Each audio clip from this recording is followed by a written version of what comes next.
They said it as if it were a final judgment. My wife's parents looked straight at me over dinner and said, "You'll never be better than Mike, her ex."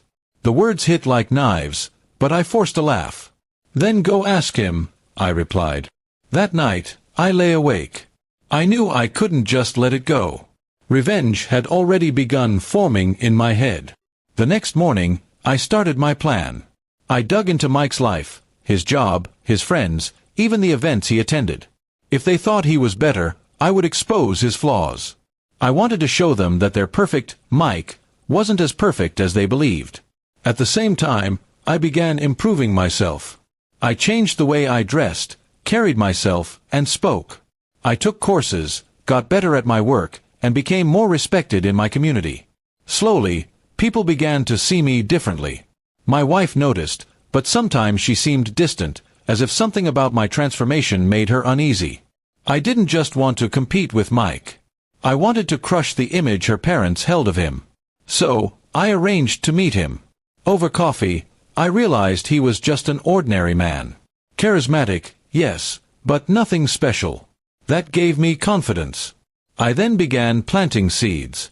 Whenever I mentioned Mike in front of her parents, I made sure to highlight his weaknesses. I'd say, "He's charming, but he tends to make promises he doesn't keep." Slowly, their certainty in him started to crack. My wife, however, watched me with unreadable eyes. I grew hungrier for their approval. Her father started respecting me more. Her mother began asking me for help. It felt good, almost addictive. But inside, I was changing. I was no longer fighting for love. I was fighting for pride. Finally, I invited her parents over for dinner. Calmly, I reminded them of all the years I had supported their daughter. Then I showed them a message from Mike that revealed his careless side. Their faces fell. I thought I had won.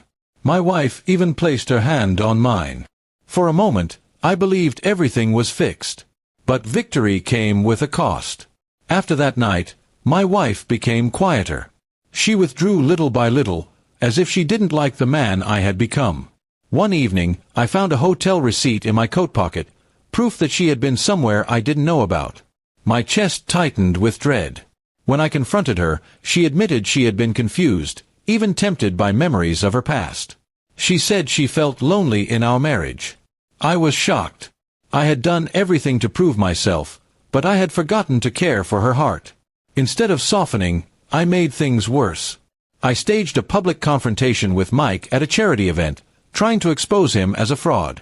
But he handled it gracefully, and I looked like a bitter man. The crowd whispered, my wife looked devastated, and I knew I had crossed the line. The fallout was brutal. Friends distanced themselves. My in-laws retreated in embarrassment. My wife left to stay with her sister, saying she needed space. The achievements I had worked for felt meaningless. I realized revenge had poisoned everything. Then came the cruelest blow. Her parents finally admitted they had been wrong to compare me to Mike. They even apologized. It should have been my moment of triumph. But when I looked at my wife, I saw only sadness in her eyes.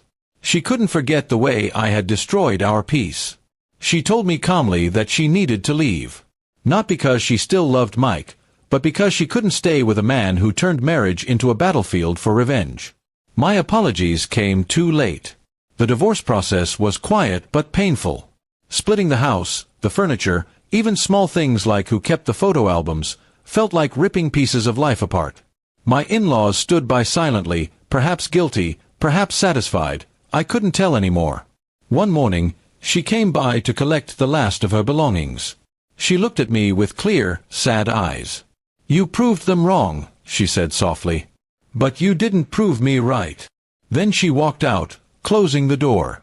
That silence was the real end of my revenge. It left me with nothing but regret.